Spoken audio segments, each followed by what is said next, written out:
Harold Davenport was the kind of man the tabloids loved to hate, handsome, wealthy, and never without a scandal. But no one ever expected this particular drama to unfold in the glare of high society's most exclusive restaurant, especially not with his pregnant wife sobbing in the middle of it all. In just one heated moment, Harold shattered more than expensive dinnerware when he delivered a stinging slap across Evelyn's face. Witnesses stood frozen cell phones out, capturing every angle of the betrayal. Within hours, the video went viral, thrusting Harold and the secrets he'd worked so hard to hide straight into the spotlight. Harold Davenport prided himself on two things: his ability to close any business deal and his impeccable public persona. If you walked into the towering glass building that housed Davenport Investments, you'd be greeted by smiling receptionists, crisp-suited assistants, and a portrait of Harold himself that exuded both charm and power. Behind the scenes, he navigated labyrinthine deals with an iron will. He had started from modest beginnings, something he rarely shared openly, to become the city's most lauded real estate mogul. His name peppered the society pages alongside glamorous photos of his equally sophisticated wife, Evelyn Davenport. They appeared to be the epitome of a power couple. Her shining brown eyes and perfectly styled hair spoke of poise and grace, the essential ingredients for playing the role of a millionaire's wife in high society. She was not just a trophy by any means. Evelyn held a master's degree in art history and curated exhibitions for a local gallery. Yet to the outside world, she seemed a mere ornament to Harold's unstoppable ambitions. Harold considered himself unstoppable until recently. He had just received news that Evelyn was pregnant. The idea of fatherhood was supposed to fill him with pride and joy. Instead, it felt like an inconvenient sidetrack to his grander life plan. Children meant cutting down on the lavish parties, the adventurous getaways, and the provocative dinners that often involved far more than just food. On top of that, business had been rocky for the past 6 months. Some said the real estate bubble in certain parts of the city was bursting and Harold was feeling the tremors. But he refused to show weakness. He doubled down on new developments, ignoring the warnings of colleagues. He had built an empire. How could it possibly crumble? Evelyn Davenport stared at the ultrasound photos pinned to her dresser mirror every morning. She was enamored with the tiny life growing inside her, but an undercurrent of dread also ran through her thoughts. Her marriage had once been built on genuine affection, but in recent months, Harold had grown distant. He'd come home late without explanation, skip important doctor appointments, and at times displayed a temper she'd never witnessed in their earlier years. She confided in her best friend, Fiona Bradford, who came from old money and spent her days juggling charity events. Fiona often told her, "Men like Harold are under immense pressure. Try to be more understanding." Evelyn did try. She planned romantic dinners, arranged quiet nights by the fireplace, and even suggested couples therapy. But Harold always brushed her off with a dismissive wave or an outright snub. This pregnancy, though a miracle to her, seemed to irritate Harold in a way she couldn't fully fathom. He was curt whenever she mentioned baby names or asked if he'd help decorate the nursery. Evelyn began taking notes on her phone of every small moment of love he did show, as though hoarding them like rare jewels, holding on to evidence that the man she married still existed. Complicating things further was the swirl of rumors she caught drifting through the city's upper crust. A mistress, some whispered. Others said they'd seen him at questionable venues late at night. She tried to remain hopeful, to keep faith in the vow they had shared. After all, this was the man who'd once whisked her away for a spontaneous trip to Santorini just to watch the sunset on her birthday. Yet she couldn't deny the gnawing feeling in her stomach that something was terribly wrong. Serafina Rossetti was everything a scandalous mistress might be, statuesque, captivating, and dangerously ambitious. She had grown up on the outskirts of Rome, clawing her way out of poverty by using her wit charm and an unrelenting will to transcend her circumstances. Arriving in the city with no connections, she landed a job as a lounge singer in a high-end hotel bar frequented by the wealthy. That's where she first caught Harold's eye. Harold was drawn to Serafina's exotic accent and the allure of the unknown. As her smoky voice caressed the final note of a song, one evening Harold found himself enthralled. He approached her with the confidence of a man used to getting what he wanted. Serafina recognized him immediately. The local tabloids were filled with stories of Harold Davenport, the man who could turn a patch of barren land into a sprawling, money-making enterprise. She pretended not to care about his reputation or fortune, knowing full well how to play the game. Before long, they were meeting in clandestine hotel suites. Harold felt a rush with Serafina that had been absent from his marriage for far too long, at least in his mind. She was exciting and adventurous, feeding his ego in ways he didn't realize he craved.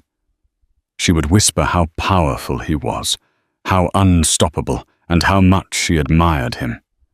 It filled a void he had never acknowledged existed.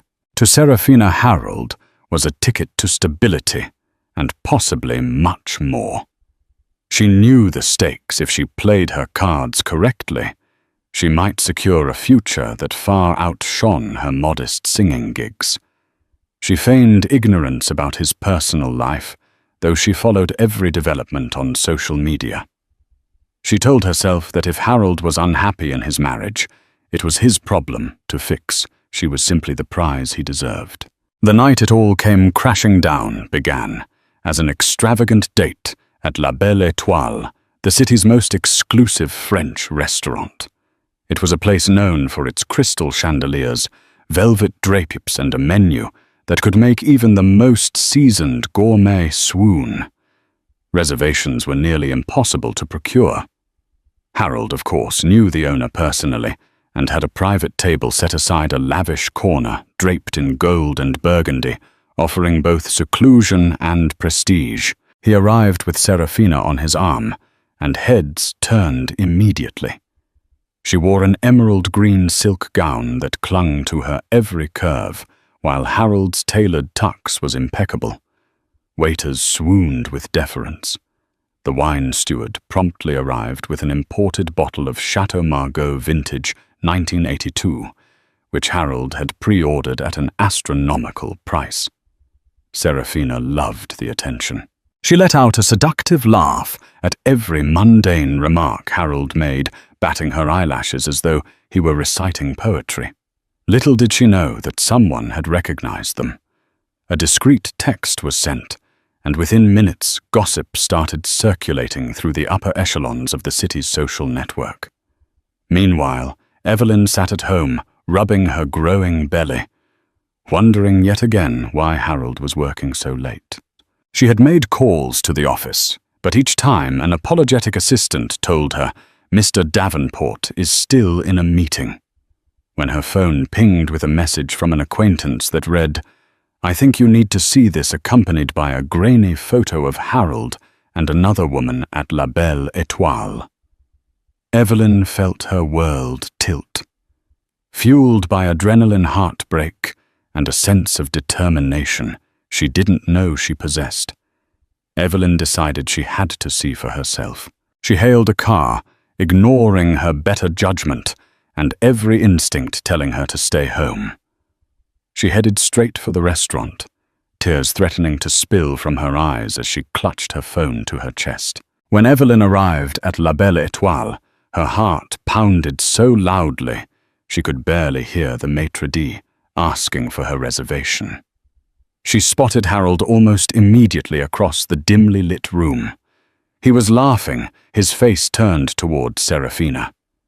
For a moment, Evelyn couldn't breathe. It felt surreal, like a nightmare that stubbornly refused to end.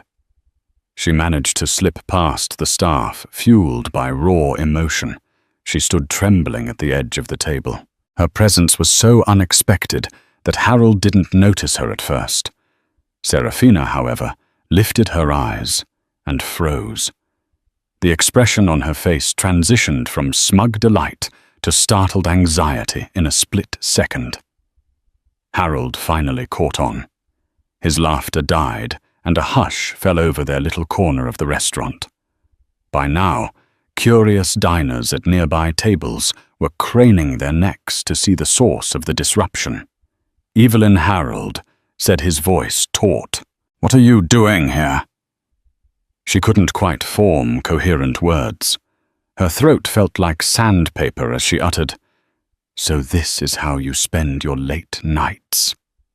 Before Harold could respond, Serafina tried to stand, but Evelyn's fierce gaze made her retreat into her seat. Evelyn didn't notice the staff edging closer to intervene or the scattered camera phones that rose from various tables. She only had eyes for Harold, whose face was now marked by anger more than guilt. Seeing the confrontation escalate, the maitre d' approached gently. "Madame, if there's an issue, stay out of this." Harold barked, eyes locked on Evelyn. Tension twisted in the air as onlookers waited, half in dread, half in voyeuristic fascination. Evelyn's hands shook, not with fear, but with a mix of betrayal and heartbreak she could no longer contain. No one could have predicted how swiftly the situation would spiral. Evelyn, tears brimming, whispered, "How could you do this?" "You know I'm pregnant, Harold. I'm carrying your child." Her voice cracked on the last word. Harold looked around painfully, aware that all eyes were on him. The empire he had carefully built on a foundation of public relations and polished appearances now stood on the brink of collapse. In his mind, Evelyn was violating the unspoken rule that all dirty laundry must remain hidden. She had broken the illusion he had painstakingly maintained, and for that, a flicker of rage ignited in him. It was a single impulsive motion. Harold raised his arm and delivered a stinging slap across Evelyn's cheek. The crack of his hand against her skin echoed in the hushed restaurant, shocking everyone into stillness. Evelyn stumbled back, her hand flying to her burning cheek, eyes wide in disbelief and pain. Serafina gasped, and several diners let out shocked cries. One or two even scrambled to stop him, but it was too late. The deed was done. As Evelyn steadied herself, the horrifying reality sank in. She was pregnant, vulnerable, and had just been struck by the man she once believed would protect her from all harm. Then the chaotic aftermath began. Concerned patrons rushed forward, some filming on their phones. A couple of women attempted to console Evelyn, while others shouted at Harold, calling him out for his abuse. Restaurant security threatened to call the police, but Harold, with his connections, somehow dodged immediate trouble. He stood rooted as if he couldn't quite comprehend what he'd done. Serafina was pulling at his arm, begging him to leave before the authorities arrived. Evelyn, tears streaming down her face, could hardly breathe. Her cheek throbbed, and her entire world felt as if it had collapsed in a single slap. The viral storm began even before the night was over. Multiple videos from different angles found their way onto social media platforms: Twitter, TikTok, Instagram. Within hours, Harold Davenport was trending, accompanied by hashtags like "Justice for Evelyn" and "Stop Domestic Abuse." The public reaction was swift and merciless. Even those who had never heard of Harold Davenport before chimed in, condemning his actions as monstrous. By morning, local news channels picked up the story. Cynthia Morgan, a well-known news anchor, opened the day's broadcast with the scandalous footage. Experts chimed in, psychologists discussing domestic violence, lawyers speculating on potential legal consequences, and business analysts predicting the downfall of Davenport investments. If there was any doubt that Harold's reputation would weather this storm, it was erased by the sheer volume of denunciation flooding every media outlet. Evelyn, meanwhile, had spent a sleepless night at her friend Fiona's house. She found no peace there, either her phone vibrating constantly with messages of sympathy, outrage, and offers for legal counsel. Paparazzi were already camping out near the gates, hoping to catch a glimpse of her. It was surreal watching her private pain turned into a public spectacle. Harold woke up to a house that felt empty despite its opulence. News vans crowded the street outside his mansion. Every attempt he made to contact Evelyn was met with silence. Even Serafina tried to call him several times, leaving frantic voicemails, but he ignored them. Harold's PR team scrambled to manage the crisis, urging him to issue a statement apologizing for his actions and expressing contrition. But Harold was too proud and perhaps too shocked to act rationally. He believed he could ride out the storm, just as he had navigated countless controversies before. Late that same day, Harold received the dreaded official notice he was summoned to appear in court the very next morning. It was no longer a matter of social media backlash or public perception. Now he faced real legal consequences. The charge was assault on his pregnant wife, no less. The severity of such an act was enough for the district attorney's office to take immediate action. Bernard Stein, a high-profile defense attorney on Harold's payroll, rushed over to the Davenport mansion as soon as he heard the news. Stein had seen his fair share of celebrity and high society cases, but even he seemed rattled. In the gleaming marble foyer, he told Harold in no uncertain terms, "The footage is everywhere. We can try damage control, but you must appear remorseful and cooperative in court. This isn't a tabloid rumor we can simply squash." Harold seethed at this notion of having to grovel. "I built this empire," he snapped, pacing restlessly, "and I'll be damned if I let it crumble because of one slip. Evelyn. She provoked me. She showed up uninvited, made a scene." Stein cut him off. "Do you hear yourself? That is not a defense. You slapped her. And she's pregnant. The public outcry alone is enough to doom you if we don't handle this very, very carefully." He stressed again the importance of a heartfelt apology, possibly even a settlement, anything to prevent a drawn-out criminal trial.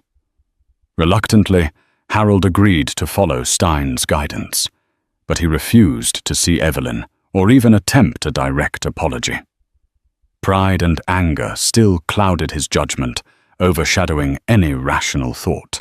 His mind whirled with blame and resentment for Evelyn, for the diners who had filmed him, even for Serafina, whose presence had set the stage for the entire spectacle. While Harold prepared his defensive strategy, Evelyn faced a far more tumultuous emotional storm. She was holed up in Fiona's guest room, drifting between tearful breakdowns and bouts of numbness. Her cheek still bore a faint bruise, and every time she glimpsed her reflection, she felt a jolt of anguish mixed with disbelief. When she placed a hand over her belly, she worried not just for her own future, but for the innocent child growing inside her. Through the door, Fiona tried to coax her with tea-soft music or heartfelt reassurances. Evelyn appreciated the support, but she felt trapped in a nightmare she never asked for. A flurry of phone calls from advocacy groups, lawyers, and journalists only added to the confusion. While some demanded she press charges and make a public statement, others urged her to remember that Harold was a powerful man with the means to retaliate. Even her own parents, who lived in another state, left voicemails begging her to come home away from the media frenzy. Eventually, Evelyn allowed Fiona to connect her with a legal advocate named Janet Morales, who specialized in domestic violence cases. Janet arrived at Fiona's house, a calm, steady presence in the midst of chaos. She explained the legal options available to Evelyn, from restraining orders to possible civil suits. Evelyn listened quietly, feeling the weight of the decisions she needed to make. Her mind wandered to the early days of her relationship with Harold, their honeymoon in Bali, the nights they spent dreaming about their future, the moment they decided to try for a child. Each memory felt like a shard of broken glass, once whole and dazzling, now painful and scattered. Still, a determination flickered in her eyes. She wasn't just a victim. She was a mother, and she needed to protect herself and her unborn child, even if it meant taking the man she once loved to court. The next morning, the courthouse was abuzz with reporters, photographers, and curious onlookers. Police barricades lined the steps leading to the main entrance, where a swarm of media personnel jockeyed for the best vantage point. When Harold arrived in his sleek black sedan, he was greeted with an onslaught of camera flashes and shouted questions.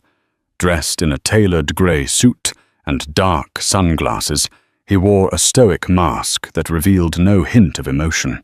Inside the courtroom was surprisingly small and modest for such a high-profile case, the wooden pews filled with press and spectators. Evelyn and her lawyer Janet were seated at the prosecution's table.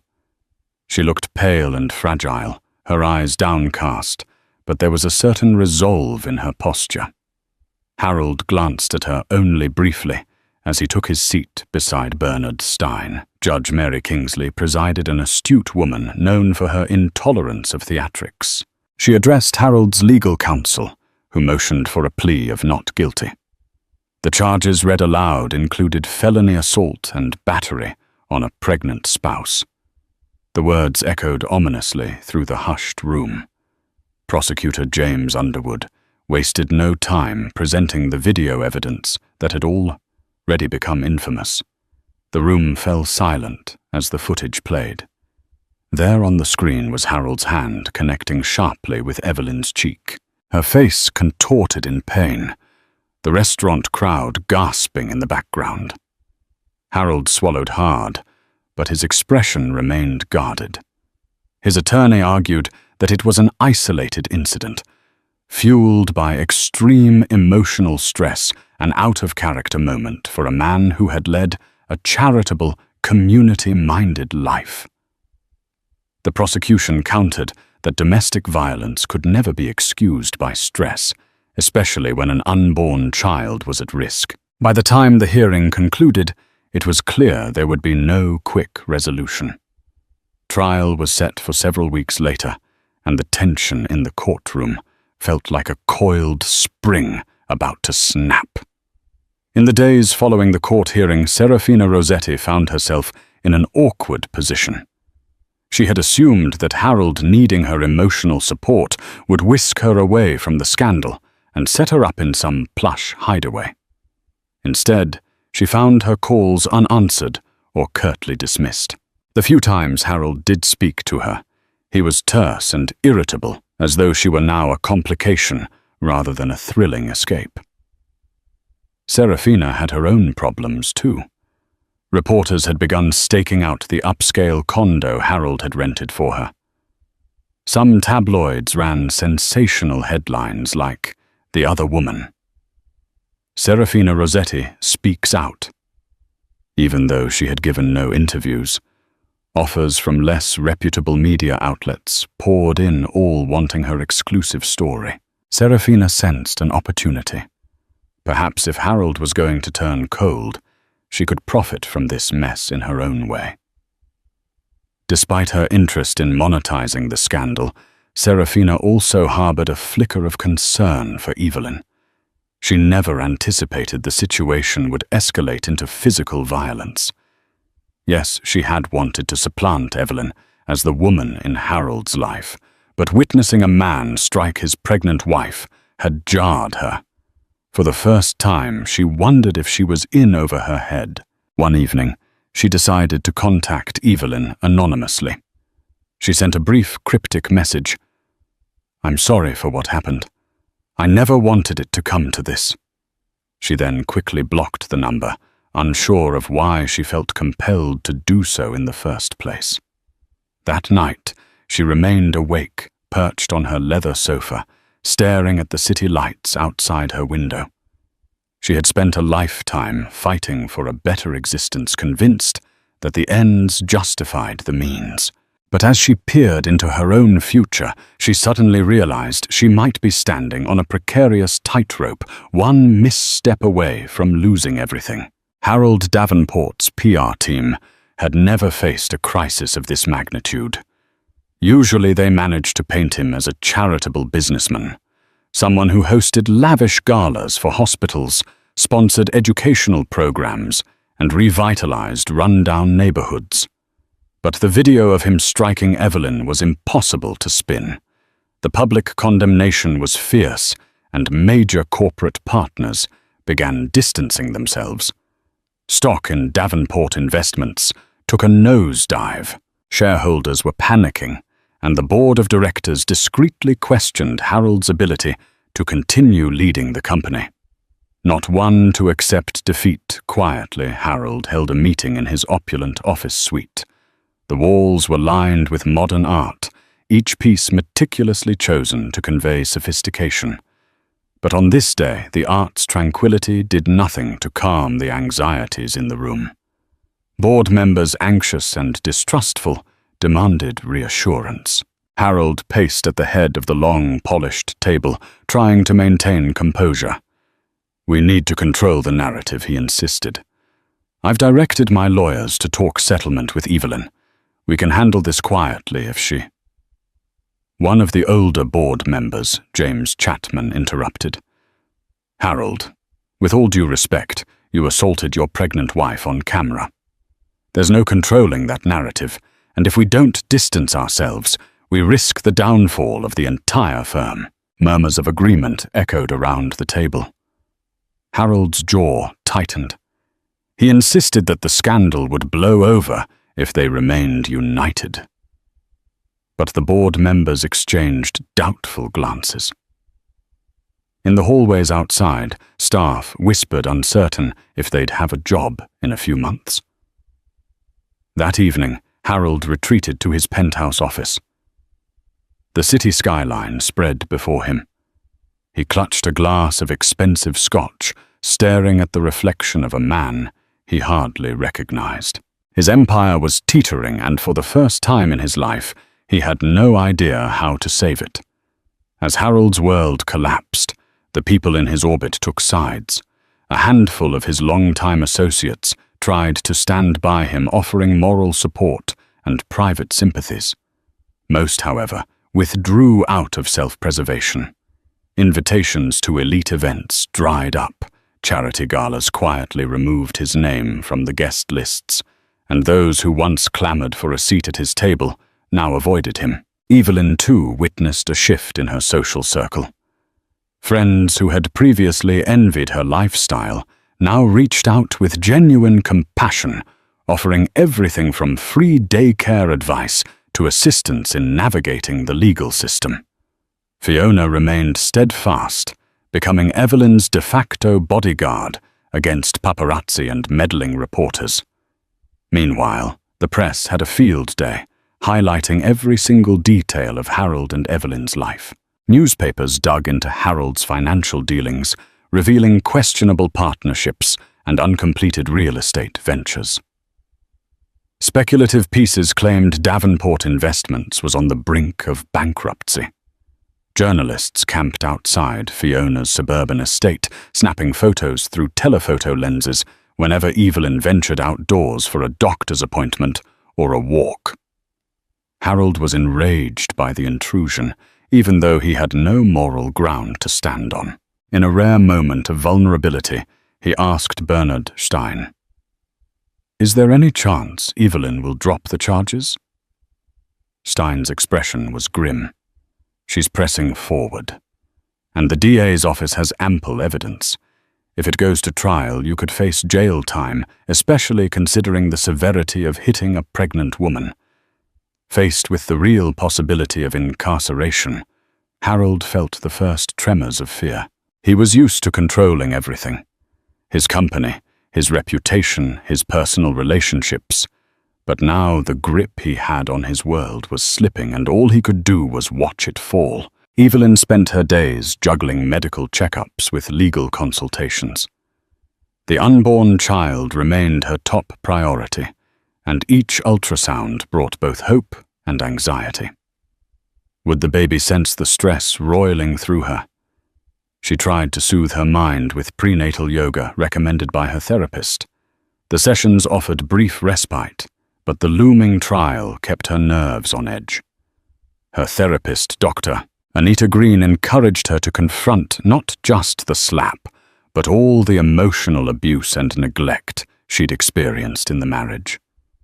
In one session, Evelyn sobbed as she recounted the nights she would wait hours on end for Harold to return home, only to be met with indifference or scorn. She realized that the violent act at La Belle Étoile was just the tip of a dangerous iceberg, and recognizing this made her simultaneously furious and fearful. Meanwhile, Harold's lawyers tried multiple strategies, proposing a private reconciliation, dangling a generous financial settlement, and even floating the idea of joint public statements about marital discord.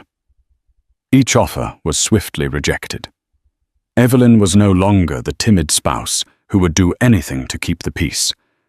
The baby changed everything for her, instilling a fierce resolve to ensure a better future, free from deceit and fear. Late at night, Evelyn lay awake in Fiona's guest bed, replaying the slap in her mind. She saw Harold's eyes burning with rage, felt the sting on her cheek anew. For the first time, she truly comprehended the fragility of her own existence and her child's.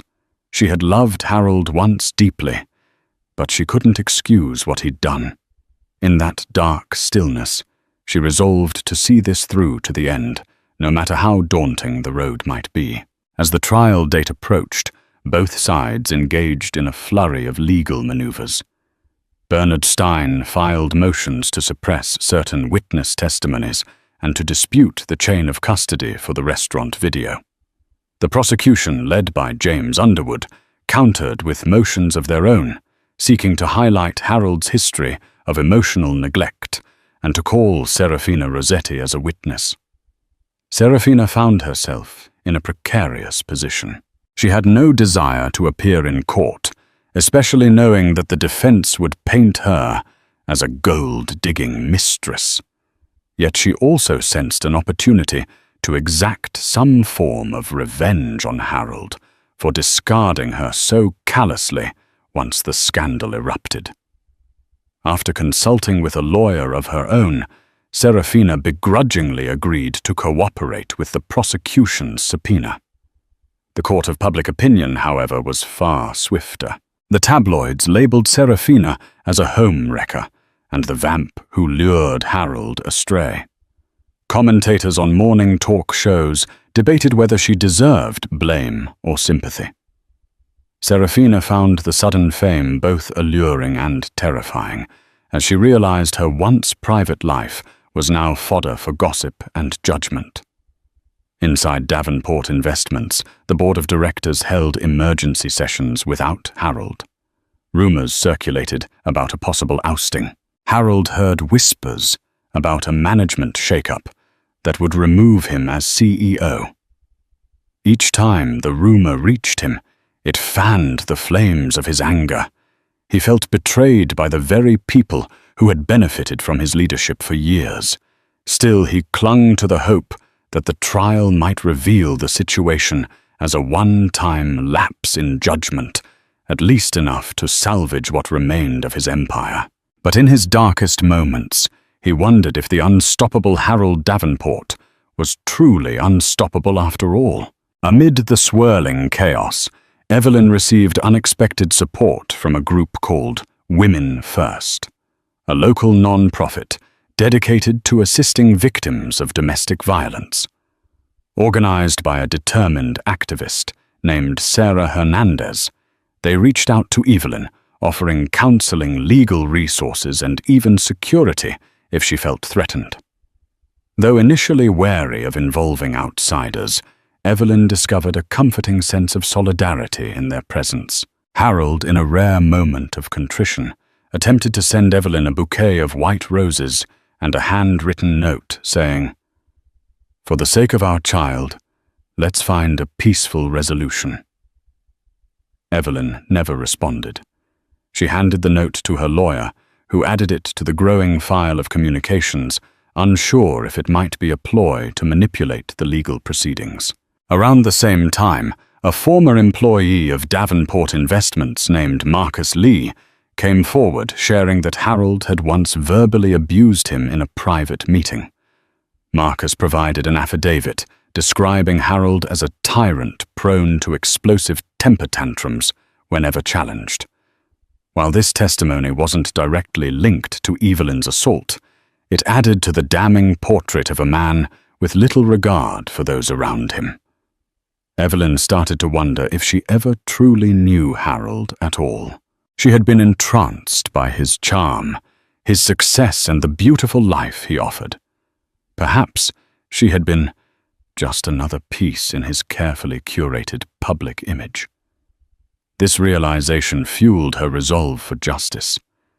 She began to understand that the trial was about more than just a single slap. It was about holding Harold accountable for a pattern of abuse. Late at night, she wrote in her journal, "I'm not fighting just for me. I'm fighting for every woman who's been silenced by fear, every child who deserves a loving home, and the future I want for my baby." The courtroom buzzed like a hive on the first morning of the trial.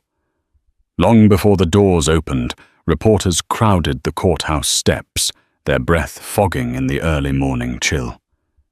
News vans lined the curb like battle tanks, their antennas pointed to the sky. Inside every seat was filled lawyers, journalists, court staff, and a few silent strangers who just wanted to witness a man of power finally face justice. Evelyn sat at the plaintiff's table, her posture dignified but tense. She wore a simple navy dress and minimal makeup. She didn't need embellishment. The faint bruise along her jaw had faded, but the memory it carried still throbbed beneath the surface. Her lawyer, Janet Morales, sat beside her, focused, calm, and determined. Across the room, Harold Davenport entered, flanked by Bernard Stein and a second attorney. His navy suit was crisp, his hair carefully styled, but he looked thinner than before, his jaw tighter, his eyes a shade duller. The cameras had captured his fall from grace for weeks, but here under oath there would be no curated image, only truth. Judge Mary Kingsley entered promptly, the courtroom rising in unison. She surveyed the room with a cool, measured gaze before nodding to the attorneys. "Let us begin. James Underwood." The prosecutor stood and launched into a piercing opening statement. "This case is not about business. It's not about society pages or philanthropy. It's about a woman, a wife, struck in public while pregnant. It's about a man who believed his wealth would shield him from consequence. But in this courtroom, we are all equal under the law." His words settled into the silence like weights dropped into water. When Stein took his turn, his tone was somber. "Davenport is not a monster. He's a man under immense pressure who made a terrible mistake. We will show that this was an isolated incident, not a pattern. A moment of emotional failure, not cruelty." The real moment began when Evelyn was called to the stand. She walked slowly, every step echoing in the wood-paneled chamber. She placed her hand on the Bible, swore the oath, and sat down, clutching a tissue in her lap. Underwood guided her through the beginning, her marriage, the pregnancy, and the night of the incident. I walked into the restaurant, Evelyn said, her voice low but steady, and saw my husband laughing with another woman. I was humiliated. But more than that, I was scared. Scared because when I confronted him, he didn't apologize. He hit me. She paused, blinking back tears. It wasn't just the slap. It was the way he looked at me. Like I was the problem. Like I deserved it. The jury sat motionless. Some jurors looked at her with open empathy. Others scribbled quietly. During cross-examination, Stein treaded carefully. Mrs. Davenport, would you say your marriage had challenges before this night? Evelyn nodded. All marriages do. But challenges don't excuse violence. Stein pressed further, attempting to imply her presence at the restaurant was confrontational. You showed up uninvited, emotional upset. Is it possible things escalated too quickly? Evelyn's eyes narrowed slightly. He didn't even hesitate. That was not escalation. That was a choice. Silence followed. Even Stein backed off, realizing he was dangerously close to pushing the jury the wrong way. As court adjourned for the day, Fiona met Evelyn in the hallway and wrapped her arms around her. You did it, she whispered. You told the truth. Reporters leaned over the barricades, microphones extended, but Evelyn kept her eyes on the door ahead. She hadn't walked out with justice yet, but she had walked in with courage. And that was the first step in reclaiming her story. The second day of trial began under a grey, unsettled sky. Inside the courthouse, a palpable sense of anticipation gripped every corner. Reporters lined the marble steps outside, speculating on what might come next. Everyone was talking about the witness expected to take the stand, Serafina Rossetti. She arrived at the courthouse in a dark sedan with tinted windows. Gone were the plunging necklines and camera-ready smiles. Today, Serafina wore a sleek black dress with long sleeves and her hair pulled back into a tight bun. The look was deliberate, composed, restrained, almost somber. The court bailiff led her through the back entrance, but not before a few quick shutter clicks from alert photographers caught her profile. Inside the courtroom, the atmosphere was electric. As Serafina walked down the aisle to the witness stand, Evelyn kept her gaze straight ahead, jaw tight. Fiona, seated beside her, offered a comforting squeeze of the hand. Across the room, Harold shifted in his seat, eyes unreadable. Prosecutor James Underwood began slowly. Ms. Rossetti, thank you for being here. Could you tell the court how you first met Mr. Davenport? Serafina's voice was low but clear. We met at the Grand Regent Hotel lounge. I was singing at the piano bar. He approached me after my set. And when did the relationship become romantic? Serafina hesitated. A few weeks later. He said he was unhappy in his marriage. I believed him. The gallery murmured. Underwood pressed gently. Can you describe Harold's demeanor during your time together? He was intense, controlling in subtle ways, but also charming. He made grand gestures, lavish dinners, gifts. But when things didn't go his way, his temper flared. She glanced briefly at Harold, especially the night at La Belle Étoile. Underwood nodded. Can you describe what you witnessed that night? Serafina inhaled. He was already tense before Evelyn arrived. He called her names, said she was always nagging him about the baby. When she showed up, he panicked. But what shocked me most was how quickly the slap came.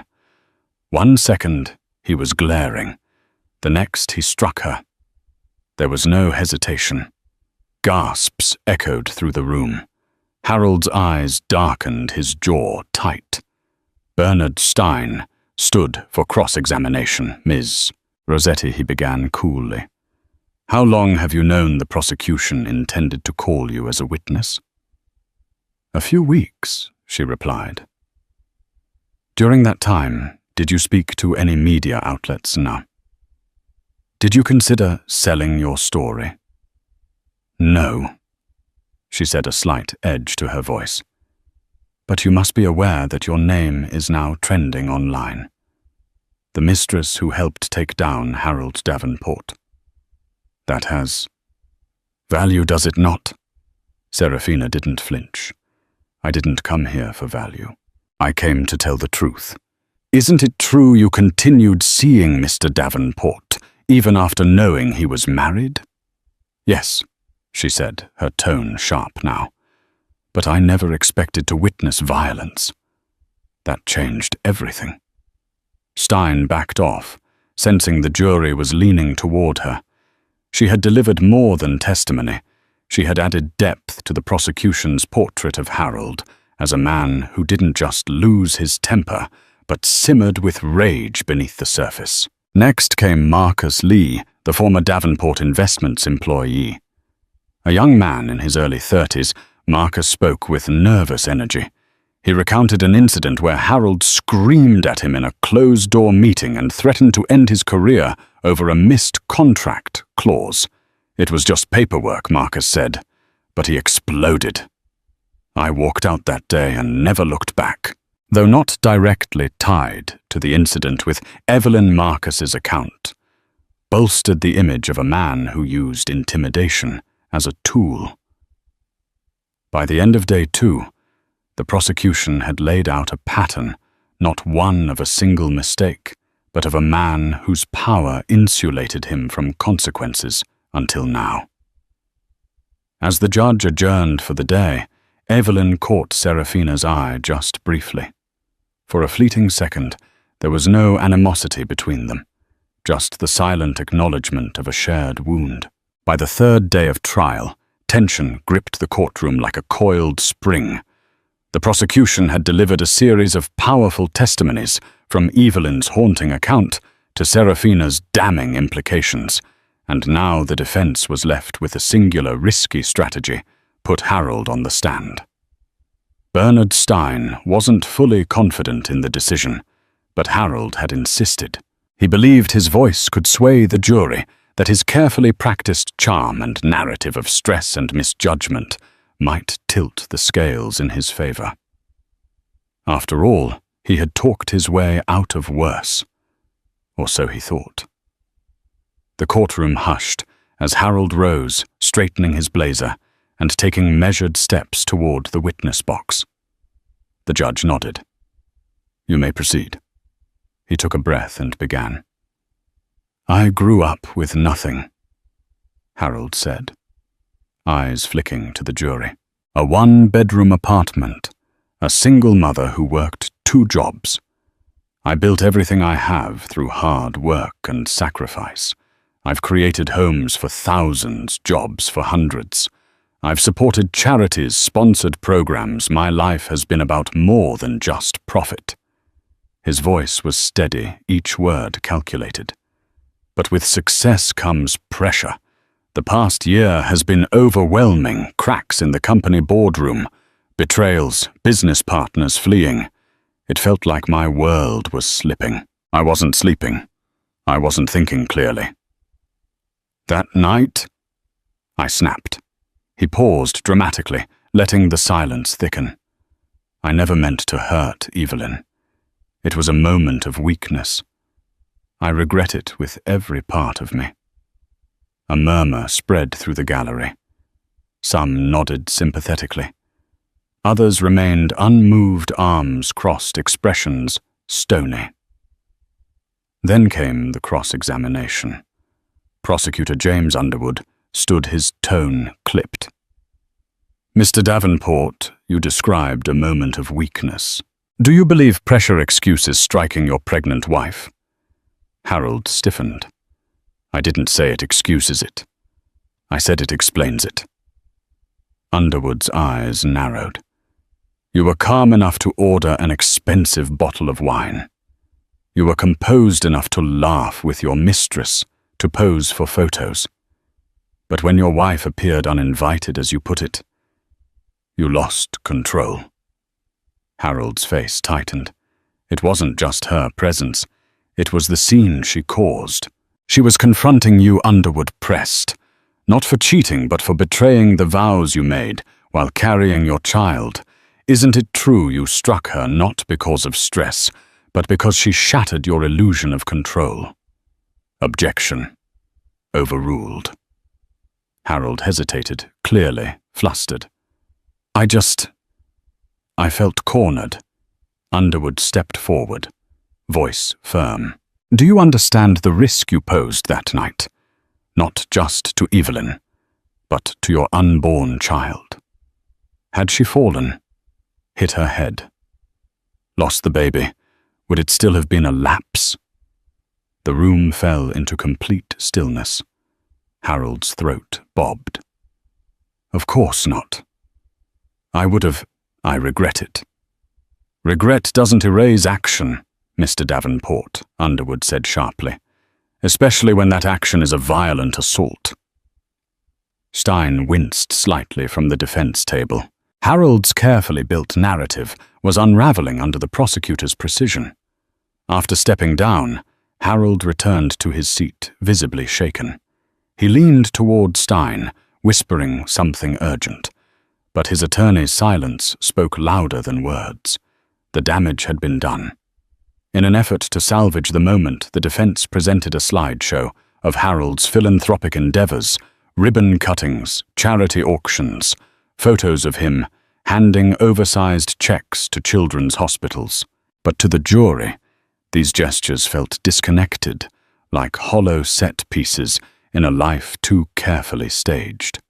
From the gallery, Evelyn watched quietly, her fingers resting on her belly. The man on the screen, the smiling public hero, was not the man who had slapped her in front of a room full of strangers, not the man who had abandoned her emotionally long before that night ever occurred. As the day ended, Judge Kingsley announced that closing arguments would be heard the following morning.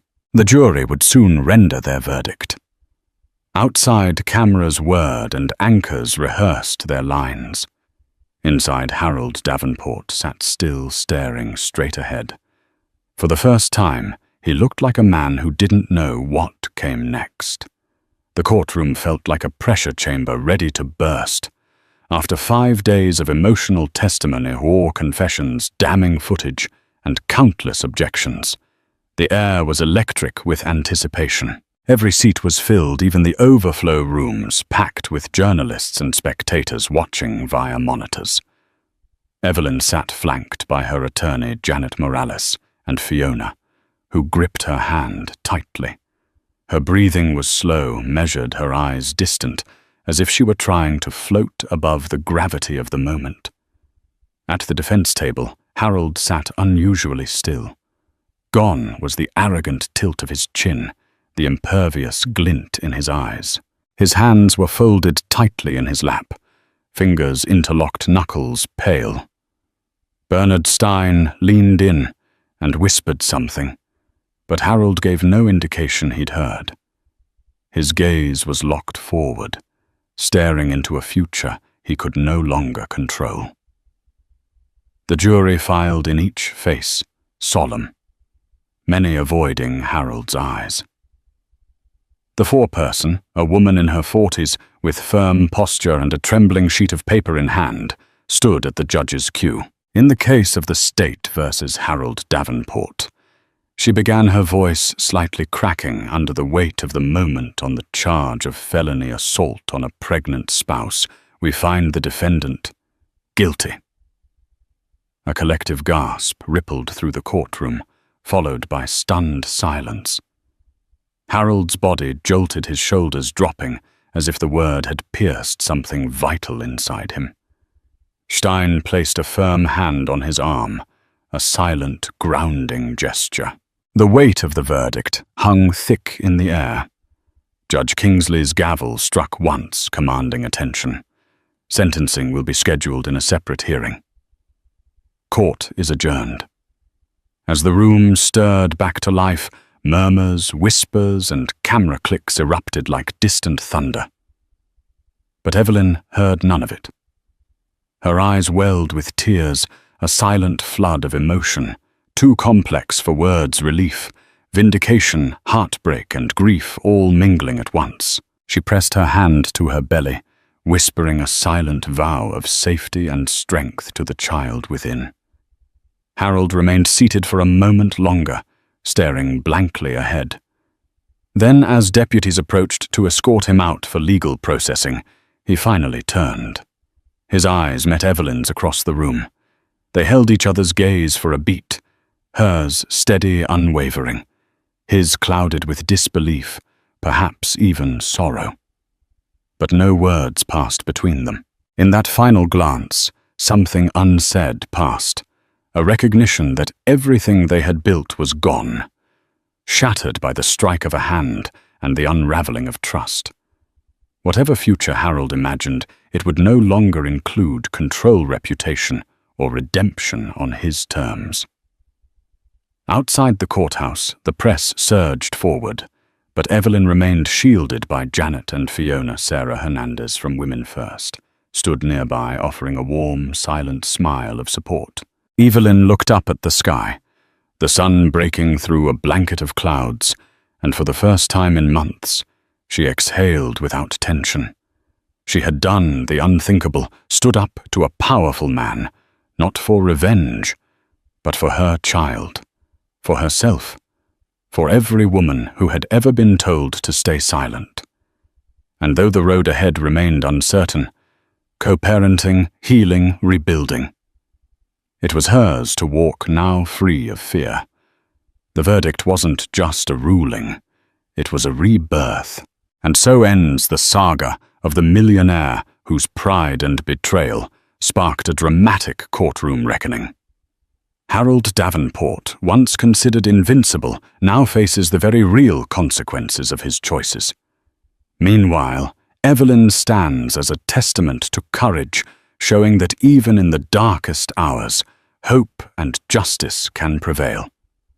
As she places a protective hand over her growing belly, she looks toward a future in which her child will never know the weight of fear or silence. If this story moved you, if you found yourself rooting for justice and resolution, please let us know by hitting the like button. Share it with your friends to spark important conversations about accountability and empathy. And don't forget to subscribe to our channel for more compelling tales that shine a light on the complexities of human relationships. Thank you for watching, and we'll see you in the next story. The winter wind bit through her threadbare coat, but Sarah Donovan barely noticed. Strolling past neon-lit windows, she couldn't ignore the relentless ache in her belly, an ache caused by hunger and the 6-month child she carried. Shivering on the sidewalk, she glanced up at a massive TV screen, blaring the nightly financial news. There, beaming under the bright studio lights, was a man she once promised to love forever. William Donovan, her husband, a multimillionaire, famous, admired, while she trembled in the cold. Her heart twisted. How had their world turned so cruel? She had nothing, and he seemed to have it all. Sarah Donovan had known hunger before, but never like this. On that frigid evening, the wind seemed to slice through layers of her clothing directly into her bones. She pulled the sides of her coat together in a desperate attempt to keep warm. Through the swirling snowflakes, she could just make out the bright, flashing monitors in Times Square. On the largest screen, a familiar face, William Donovan, appeared. His name scrolled in large letters. Tech Investor of the Year. Applause thundered behind him in the recorded clip. Brightly lit, he was addressing a hall filled with wealth, power, and cameras from CNN, CNBC, and local networks. Sarah couldn't tear her eyes away. That face, the strong jaw, the slight smile that once reassured her everything would be all right. Now he looked polished, exuding confidence. She hadn't seen him in person for almost a year. Her chest clenched with memories of the day he walked out, arguments about money and ambition overshadowing their love. She'd tried to reason with him to support him, but each conversation ended in a new fight, culminating in the shocking decision he would succeed alone. The flickering billboard cut to a montage of images, William shaking hands with Mark Cuban at a tech conference, then introducing a pioneering piece of software in Silicon Valley. Sarah saw glimpses of glamorous parties William in a tailored tuxedo, accompanied by men and women she had never met. The talk show host concluded the segment by proclaiming, "William Donovan, America's newest business sensation." Then the screen blinked to a car commercial. Just like that, he vanished into the night. Sarah blinked back tears. There was a time William's arms had been her warm refuge, promising they'd face every storm side by side. And now, pregnant with his child, she walked alone on icy sidewalks, scrounging for a place to sleep. She was determined not to cry, but her emotions overwhelmed her as she gazed up at the ironically beautiful Christmas lights decorating the city. By all appearances, the world around her was celebrating, and she was surviving. Barely. She pressed a hand against her abdomen, feeling the slightest kick.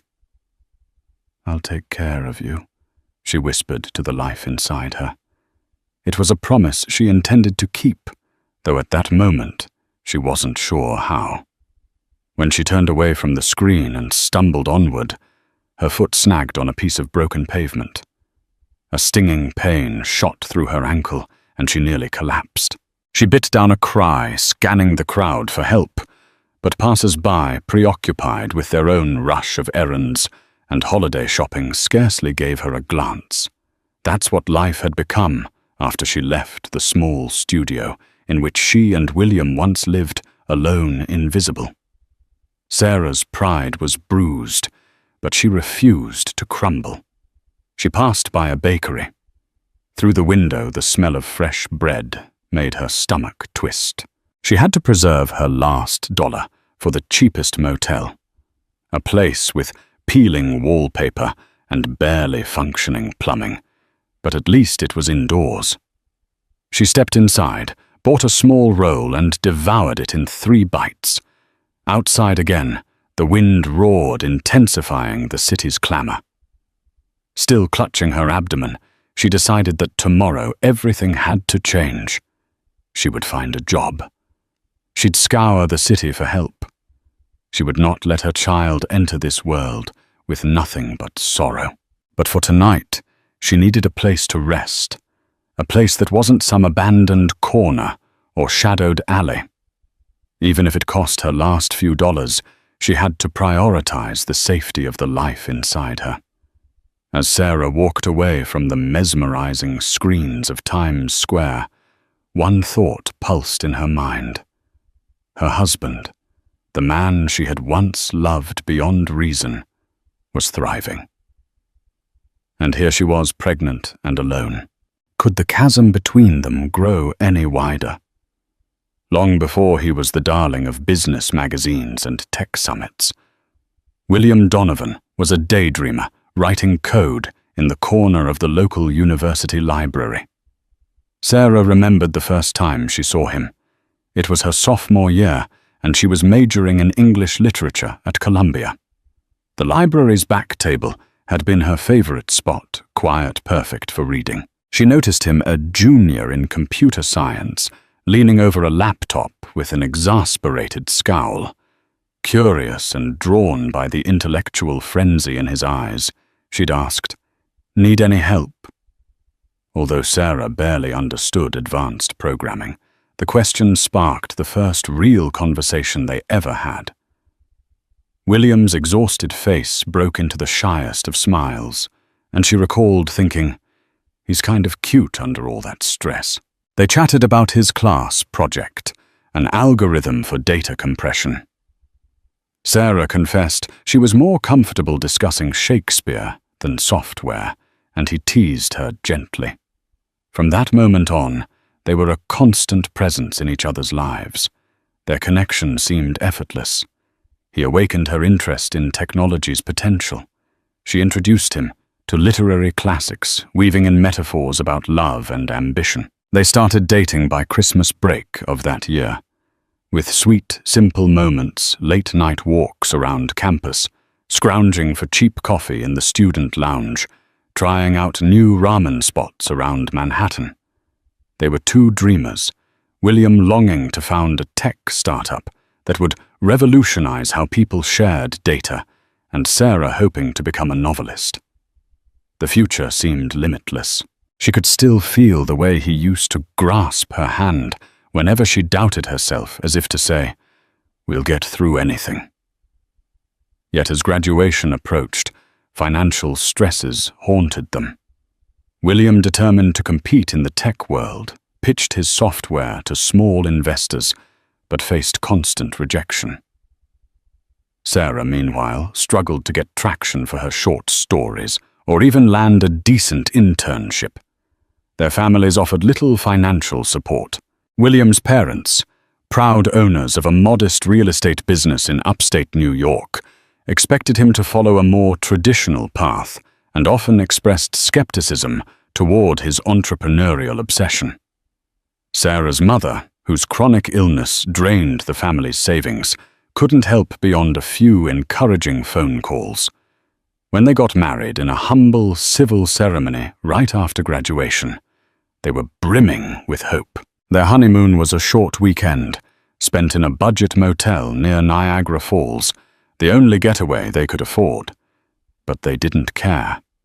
What mattered was their shared devotion. They returned to New York City, renting a cheap studio apartment in Queens. William coded into the late hours, while Sarah worked as a barista by day and scribbled short stories by night. Their love burned like a bright flame until cracks began to form. William became consumed with success, obsessed, really. Each failed pitch to an investor sent him into a silent downward spiral that led to outbursts. Sarah tried to reassure him that failure was part of the journey, but her optimism only irritated him. As months dragged on, the bills piled up. William grew desperate, dabbling in risky deals with shady angel investors. They had endless arguments about money. When success finally arrived nearly 2 years into their marriage, with a major investor, Kevin O'Leary from Shark Tank, buying into William's new software idea, Sarah hoped that would ease the tension. But ironically, it only magnified their differences. William was suddenly thrust into corporate meetings, traveling across the country, networking with high-profile entrepreneurs. Invitations to flashy events replaced their quiet dinners.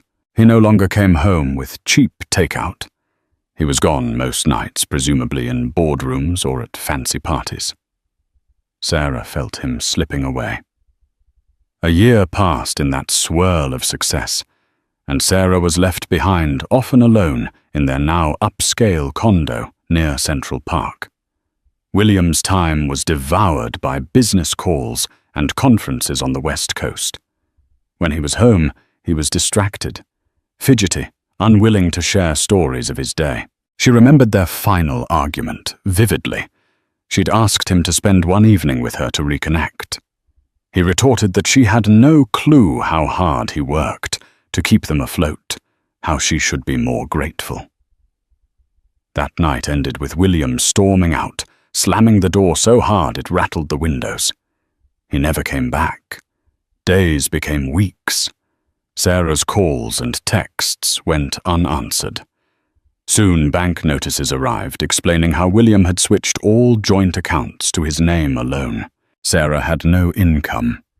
Worse yet, 2 months later, she discovered she was pregnant. Fear overrode any bitterness, but desperation set in. Rent soared, her barista job didn't pay enough, and she could no longer afford the condo. Before long, she was forced onto the street. She tried contacting William's PR office, but the line always went to a polite assistant who left her on hold until she hung up in frustration. Now, witnessing his face on the giant screen in Times Square, that entire whirlwind of a past threatened to engulf her. She reminded herself of one vow she'd made, standing in that battered apartment with an eviction notice in hand. I will survive and protect this child. If the father refused to care, she would find a way. She would not become just another nameless tragedy in the city's underbelly. Morning brought little relief from the cold. Sarah woke on a narrow, squeaky bed in the cheapest motel she could find. The heater rattled uselessly, barely keeping the air above freezing. She had about $15, left enough for a couple of cheap sandwiches, maybe bus fare if she wanted to head to the next shelter. But Sarah was stubborn. She believed there had to be something better. She packed her meager belongings, a change of clothes, her worn copy of Emily Dickinson's poems, a phone with a cracked screen that almost never picked up a signal. Everything fit into a single bag. Every step outside felt like walking through a wind tunnel. She knew she had to find help soon. A pregnant woman living on the streets was a tragedy waiting to happen. She headed to the nearest public library, an older building with classical columns, seeking warmth and free internet to look for job openings. Inside, near the community bulletin board, she found a flyer advertising a free women's shelter in Brooklyn. It promised hot meals counseling and prenatal support. She tore off the address tab. This might be my best chance, she thought, shoulders relaxing slightly for the first time in days. She hopped on a bus, ignoring the pitying looks from a couple of other passengers. Upon arrival, she found the shelter nestled in a quiet neighborhood. The building was large, with peeling paint and sagging steps, but the warmth she felt when she walked inside was immediate and comforting. A friendly volunteer named Rebecca greeted her with a kind smile. After scribbling her name on a form, Sarah was shown to a cramped but clean room shared with 3 other women. Each cot had fresh blankets and a small side table. Meals are served at 7 in the morning and 6 in the evening, Rebecca explained. We also have prenatal checkups every Friday with a visiting nurse from Bellevue Hospital. Sarah nearly cried with relief. A medical checkup was a blessing. She hadn't seen a doctor since learning of her pregnancy. Rebecca chatted with her for a while, asking about her situation. Though Sarah felt hesitant to reveal too much, there was something about Rebecca's gentle nature that encouraged honesty. She admitted her husband had left, that he was well off, and that she had nowhere else to go. Rebecca listened, never judging, then simply patted Sarah's shoulder. You'll be safe here. You'll get back on your feet. I'm here if you need anything, Rebecca offered. Those words of encouragement did more for Sarah's spirit than anything had in months. That first night in the shelter, Sarah lay in the dark, hearing the muffled snores of her roommates. She felt a faint flutter within her baby moving. I'm not alone, she reminded herself. This life inside her gave her purpose. She recalled an old Emily Dickinson line. She loved something about hope being a thing with feathers. That hope had perched in her soul, refusing to abandon her even in life's darkest corners. The next morning she joined the breakfast queue. The food wasn't luxurious oatmeal, a banana-powdered orange juice, but it was warm and nourishing. Some of the residents eyed her suspiciously. They were all at different points in life's struggles, yet in their gazes, Sarah sensed a silent camaraderie that had been missing in her life for so long. As she sat down to eat, Rebecca joined her. We have a job support program, Rebecca said, her voice quiet. You'd get help writing a resume, searching for openings, maybe training. I know it can be tough to find something with no stable address, but we can try. Sarah nodded eagerly. "That would be great," she replied, swallowing a surge of gratitude. She was ready to do anything office cleaning retail, anything that would help her earn enough for a deposit on a small apartment. But as she scrolled through job listings later that day, a rerun of a business show played on the shelter's TV in the lounge. They were discussing William Donovan again. A celebrity investor, Mark Cuban, had praised William's entrepreneurial drive, suggesting he was the future of American tech. Hearing the news anchor casually mention her husband's name felt like a punch to the gut. He was more successful than she'd even imagined. She took a deep breath, forced herself to look away from the screen and told herself, "This is my life now, and I'm not giving up." She wasn't sure if she hated him, missed him, or simply wished none of this had happened. All she knew was that she had to survive, and she would on her own terms. At precisely 9 in the morning the following Friday, Sarah waited in a makeshift exam room set up in the shelter's converted rec hall. Worn curtains partitioned the space. The volunteer nurse, Ms. Francis, bustled in, setting down a bag of medical supplies. She was a short, no-nonsense woman with bright, reassuring eyes. "How are you feeling, dear?" Ms. Francis asked, washing her hands and snapping on latex gloves. Sarah hesitated. She had been ignoring the dull ache in her lower back, the bouts of nausea that still came and went, and the constant exhaustion. "Better now that I have a safe place to sleep," she admitted. Ms. Francis nodded, taking Sarah's vitals, measuring her belly, and listening carefully with a Doppler for the baby's heartbeat. The rhythmic whoosh whoosh filled the air, and Sarah's eyes grew misty. This was the first time she'd heard her child's heartbeat. So strong, she thought, pressing a hand to her mouth. "No major concerns right now?" Ms. Francis informed, giving a small smile. "But you need to be mindful of your diet. Get as much protein and healthy foods as you can. And rest. Stress can harm the baby too." Sarah almost laughed bitterly. Stress was the only thing she had in abundance. But she forced a bright nod. Ms. Francis noted that Sarah would need a formal medical file at a hospital soon in case of early labor or complications. "We'll coordinate that," Ms. Francis added. "In the meantime, do you have any support person for prenatal care? A family member or—" her voice trailed. "My husband's not around," Sarah said, swallowing a lump in her throat. "No other family in the city." The nurse's expression turned sympathetic. "Well, you're not alone. We're here to help." After the checkup, Sarah felt slightly more confident. The baby was healthy. That knowledge was the anchor she clung to. She spent her afternoons in the job support program, brushing up her typing skills, practicing interview responses with a counselor named Janet. Her English degree helped. She applied for positions as a receptionist, an editorial assistant, or even a part-time tutor. Most responses came back negative. Employers didn't want someone with an unstable address, or they required advanced certifications.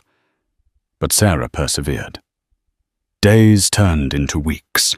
The bulge in her belly became more pronounced, and so did the heaviness in her heart.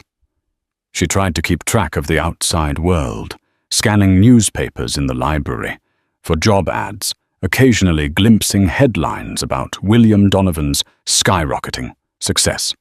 One day the paper featured a photograph of him leaving a high-end restaurant with a tall, elegant woman wearing designer clothes.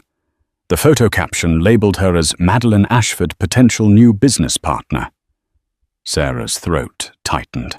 She glanced at her own reflection in the library window, rumpled coat eyes ringed with fatigue. If William had moved on personally, was she even a memory? That evening her back pains grew sharper, and she realized with dread that her pregnancy was entering a stage where she would soon need consistent medical care. She couldn't keep skipping checkups or rely solely on the shelter nurse. She also worried about finances, diapers, baby clothes, a crib. Where would she get them? She'd joined a waiting list for government assistance, but bureaucracy moved at a snail's pace. Sarah found herself weeping some nights, the future an ominous shadow. Yet each morning she recalled the baby's heartbeat, reminding herself there was no choice but forward. One particularly cold day, she forced herself to walk 3 miles in the slushy streets to follow up on a potential receptionist position. She arrived soaked and shivering. Her hopes rose when the manager, a kindly older woman, offered a temporary role answering phones at a small publishing company. The pay was minimal, but it was something. She'd start Monday. Sarah left the office hugging a folder of paperwork and feeling a glimmer of pride. I'm making progress. When she returned to the shelter, though, she found Rebecca pale-faced in the hallway. We need to talk, Rebecca said quietly, leading Sarah to a corner. Apparently an acquaintance of Sarah's had come by looking for her, a man with slicked-back hair and an expensive suit. He left a business card that read, Donovan Enterprises. Sarah's heart hammered. She stared at the card, the swirling black and gold letters. Did he say anything she managed to ask? Just that he needed to speak with you regarding a personal matter. Sarah's mind whirled. Could it be William's lawyer? One of his personal aides? Did William know she was pregnant? She never thought he would actually search for her. A swirl of anger, fear, and a strange residual hope filled her. She resolved to call the number. Maybe it was finally time for a confrontation, a reckoning. She just didn't know what to expect. Sarah picked up a battered pay-as-you-go phone, a small victory from the shelter's resource program, and stared at the business card. It bore a name, Charles Whitmore, Legal Counsel. She dialed with trembling fingers, listening to the ring on the other end. Anxiety swelled. Finally, a crisp male voice answered. Charles Whitmore speaking. This is Sarah Donovan. You left your card at the shelter. Her voice sounded small. He cleared his throat. Ah, Mrs. Donovan. I'm glad you reached out. Mr. Donovan, your husband would like to set up a meeting. It's in regard to finances and certain changes to his estate. A chill ran down her spine. Was this about a divorce? She almost panicked at the thought, but she maintained composure. Why now? She asked. The question came out bitterly. Ma'am, I only have instructions to coordinate your meeting. Could you come by the Donovan Enterprises office downtown on 5th Avenue? Sarah hesitated. I can't. Not immediately. She had a job orientation. Soon she had no decent clothes and no money for a taxi. Shall we say, next Tuesday at noon, he pressed. We'd be happy to reimburse your transportation. Mr. Donovan understands how difficult the city can be. He specifically requested you meet in a neutral setting. Sarah's anger flared at the paternalistic tone. But caution prevailed. All right. Tuesday. She hung up, heart thudding. William wants to meet. Part of her raged that he would drag her into some legal affair after all this time. Another part, small yet insistent, felt relief that maybe he would acknowledge their baby. Maybe do the right thing. And at least provide child support. Tuesday came quickly, and Sarah found herself rummaging through the shelter's donated clothing closet, picking out a modest black dress and a coat that fit snugly over her belly. Rebecca offered to do her hair in a simple bun. As she left, 6 women in the shelter wished her luck, though they knew only that she was meeting her ex. The Donovan Enterprises office towered over 5th Avenue, with mirrored glass windows. Sarah approached it anxiously, ignoring the doorman's raised eyebrow when she walked in. The marble-floored lobby gleamed, and well-dressed professionals hurried past, exuding an air of wealth. A statue of William's trademark D logo was on display near the elevators, a testament to his success. Charles Whitmore, a tall, slim man with graying hair, emerged from behind the reception area and greeted her with a polite bow. "Mrs. Donovan." "Right this way," he said, leading her to a plush conference room overlooking the city skyline. Soft leather chairs, a polished mahogany table, floor-to-ceiling windows showcasing Central Park. Everything screamed opulence. She perched on a chair, feeling out of place. Moments later, the door opened. In walked William Donovan. He wore a tailored charcoal suit and stepped forward with a hesitant smile. Sarah's throat constricted at the sight of him. He looked the same, yet different, older, more confident. She stood instinctively, placing a protective hand on her abdomen. If he noticed her rounded belly, he didn't show any immediate reaction. "Sarah," he said quietly, as though testing the word. He paused, his eyes flicking to her stomach, then back to her face. "Thank you for coming. I didn't realize you were, are you?" She inhaled sharply.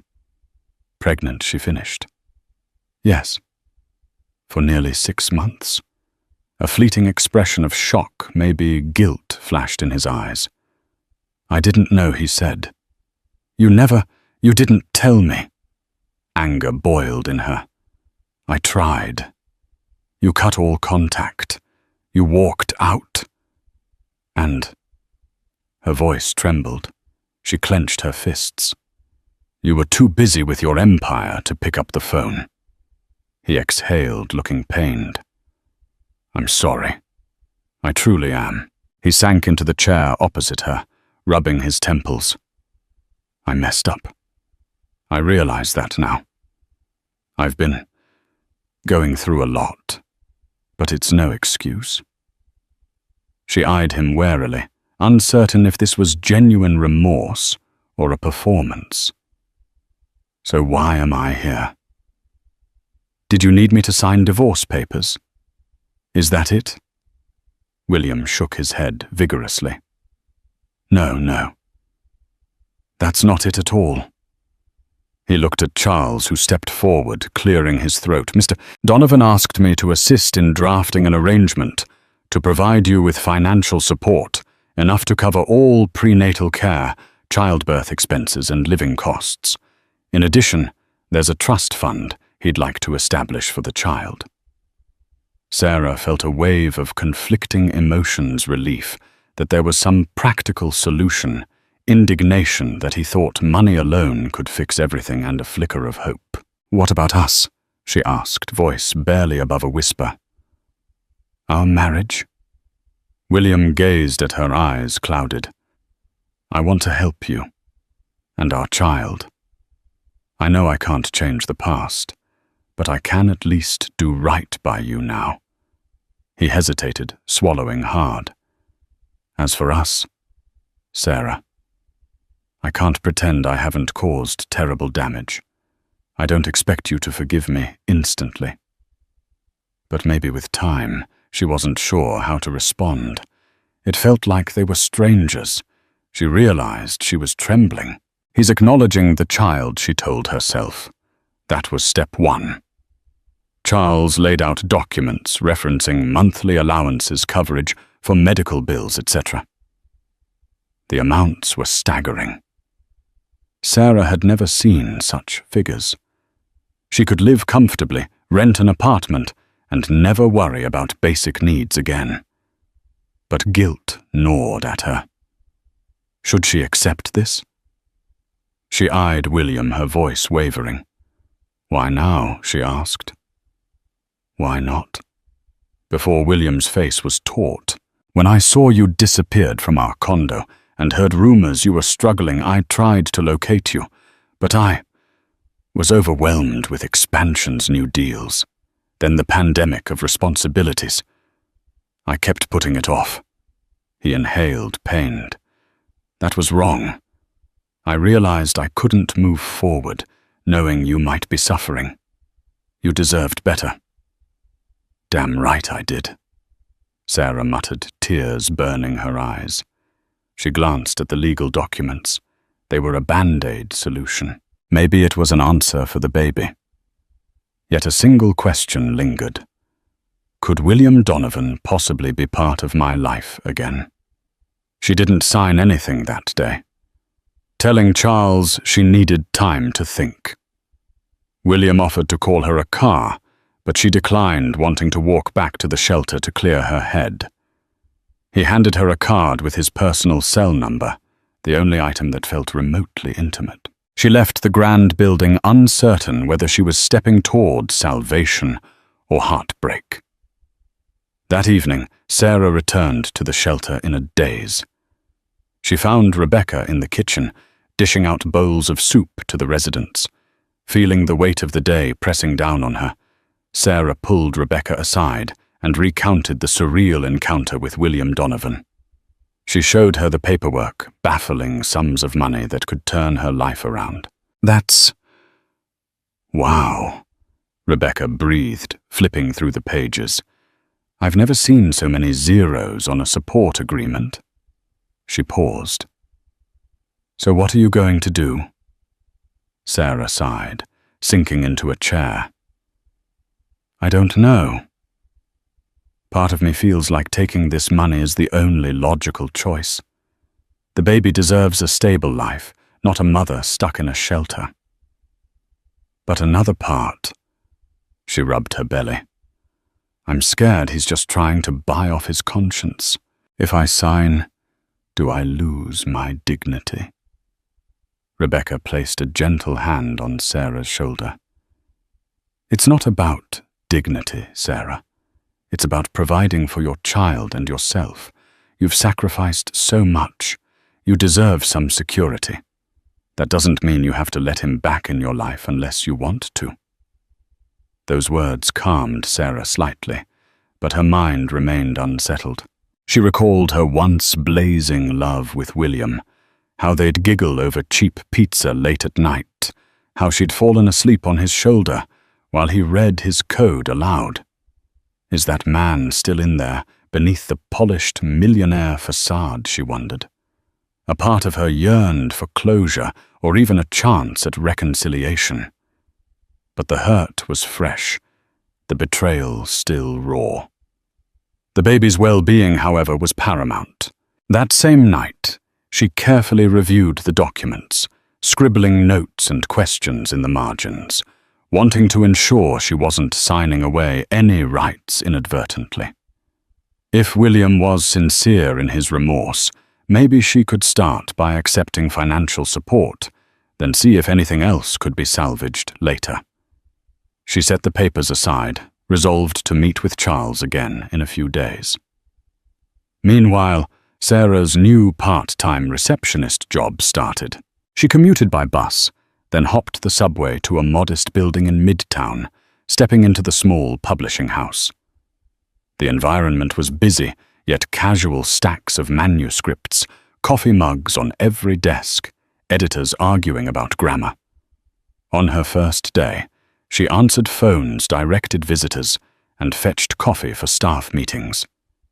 By lunchtime, she was exhausted, but a gentle wave of triumph swelled inside her. I'm working. I'm making strides. During a brief break, she scrolled her phone and saw a new message from William. Please let me know if you have any questions about the agreement.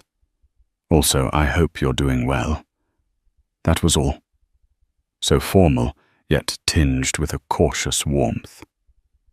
Sarah stared at the screen, unsure how to reply, eventually typing a short, I'm still thinking. I'm safe. Thanks. She pressed send. Her heart hammered, but she forced herself to focus on her tasks. Over the following week, she gradually came to a decision. She agreed to sign the financial support arrangement, but made it clear to Charles Whitmore in an email that she didn't want William controlling her life. She insisted on having her own apartment in her own name, a modest but comfortable place near the shelter, so she could remain in the supportive environment until she felt truly stable. She also wanted the freedom to make medical and personal decisions for the baby. If William truly wanted to be involved, they could discuss visitation and co-parenting later. To her astonishment, William agreed to all of it, no arguments. He forwarded a preliminary lease for a small 2-bedroom in a decent neighborhood, the rent fully paid for a year. Sarah felt a surge of relief. He's taking responsibility, she thought. Maybe there was a shred of the old William left. But was she ready for more than just a transactional arrangement? Late one night, cradling the phone, she impulsively dialed his personal number. He picked up immediately, sounding anxious. "Sarah." She swallowed. "I just wanted to say thank you," she managed, "for the help." Silence filled the line, then a soft exhale. "Of course. It's the least I can do." Her voice trembled. "This baby, William, it's ours. He or she deserves 2 parents who at least respect each other." He murmured, "I'd like that. I'd like to earn your respect again. And maybe one day, your forgiveness." Tears slipped down her cheeks. She remembered how once, years ago, they could share entire nights, simply talking, dreaming. She had so many questions for him: why he abandoned her, what truly motivated his success, whether there was any love left. But for now, she whispered, "Good night, William," and ended the call. By the time Sarah was entering her 7th month of pregnancy, her life looked drastically different. With William's financial support, she moved into the small but cozy apartment. The walls were painted a cheerful cream color, and there was an extra room she planned to turn into a nursery. The furniture was minimal, just a sofa, a bed, and a kitchen table, but it was hers. Her name was on the lease. Her job at the publishing house had also become slightly more secure. The manager recognized her punctuality and diligence. They offered her an extended contract for another 3 months. With the baby coming, Sarah wasn't sure how long she could keep working, but at least she had some sense of purpose each day. She'd found a routine that made her feel human again. Wake up, check on emails, go to work, come home. Set aside half an hour to jot down story ideas and then rest. She still visited the shelter occasionally, volunteering to help with new arrivals, offering them a spark of hope in the same way Rebecca had done for her. One chilly afternoon, Sarah heard a knock on her apartment door. She opened it to find William standing there, holding a small bouquet of lilies and a bag of groceries. Her heart pounded as she took in his hesitant smile. "I was in the neighborhood," he explained. "Thought I'd stop by, if that's okay." Sarah hesitated. She hadn't told him her exact address. Charles must have.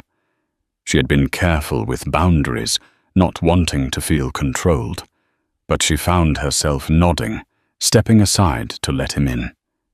He handed her the flowers, which she placed in a vase on the kitchen table. "I brought some things," he said, lifting the grocery bag. "Fresh fruit, vitamins, and a new jacket for you. The weather's getting colder." The gesture caught her off guard. "Thank you," she managed, smoothing her hand over her growing belly. His eyes flicked to the apartment, taking in the bare walls and modest furnishings. "It's nice, cozy," he remarked, trying to fill the silence. He glanced at her abdomen again, then back at her face. "May I ask, do you know the baby's gender?" She shook her head. "I want it to be a surprise," she said softly. "That's wonderful." William looked down, fiddling with the bag. Finally, he exhaled. Sarah, I know showing up like this might be too forward. I'm trying to respect your space, but I'd also like to be more involved. I want to help with the doctor appointments, the nursery. Anything you need. She studied him, noticing a sincerity in his gaze that hadn't been there during their last tumultuous months together. Why the sudden change, she asked.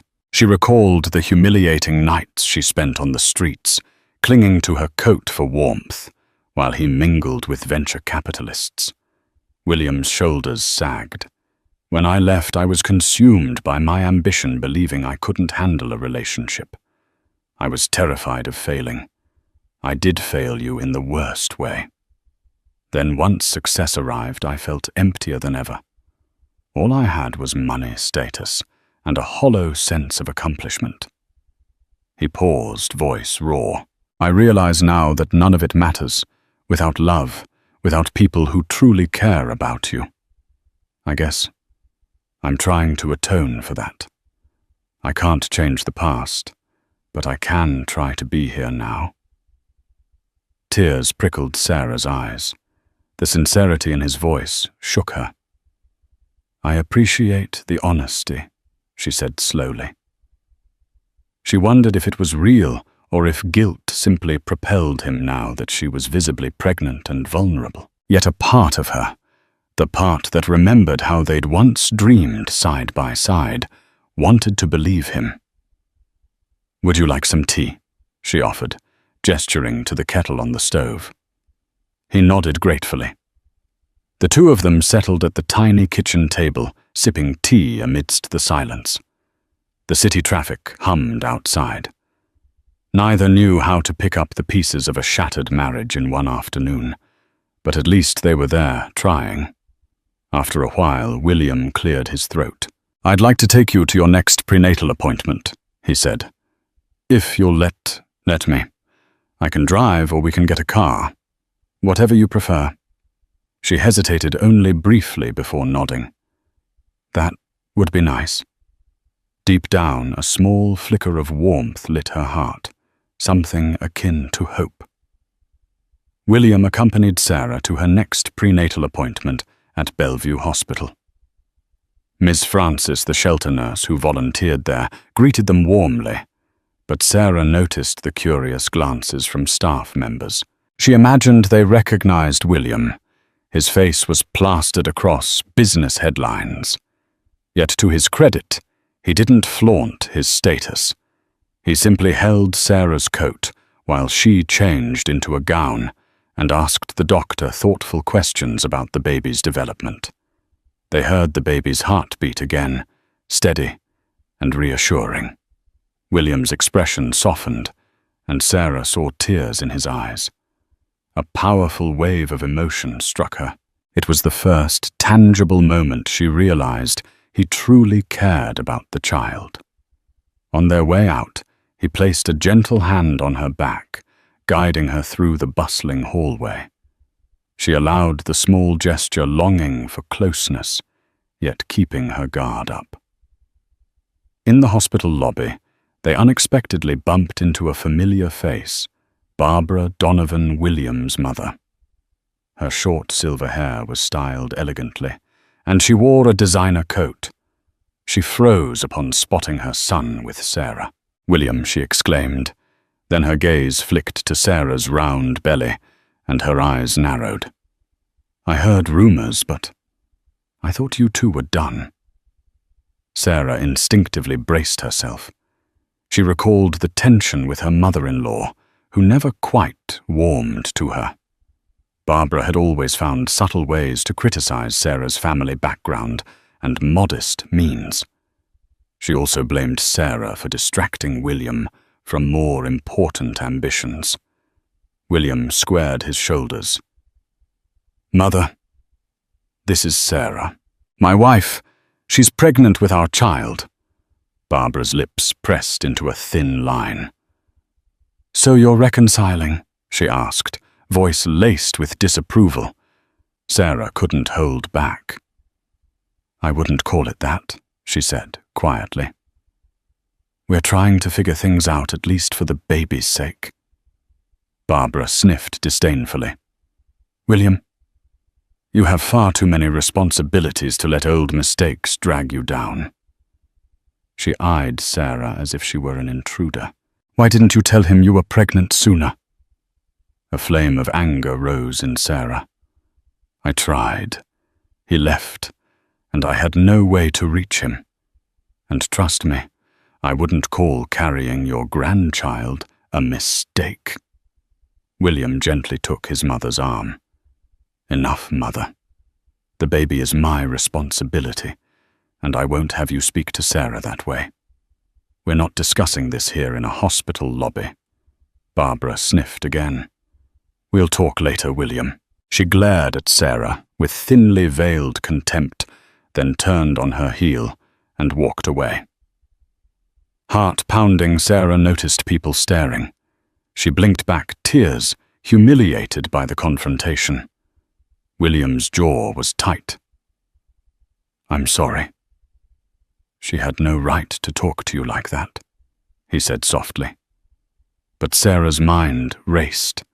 She recalled how Barbara had once told her she wasn't good enough for William, that he needed a partner more on his level. Now wealthy and successful, William's family clearly saw Sarah as an obstacle. It's fine, she muttered, though her trembling hands said otherwise. I'll manage.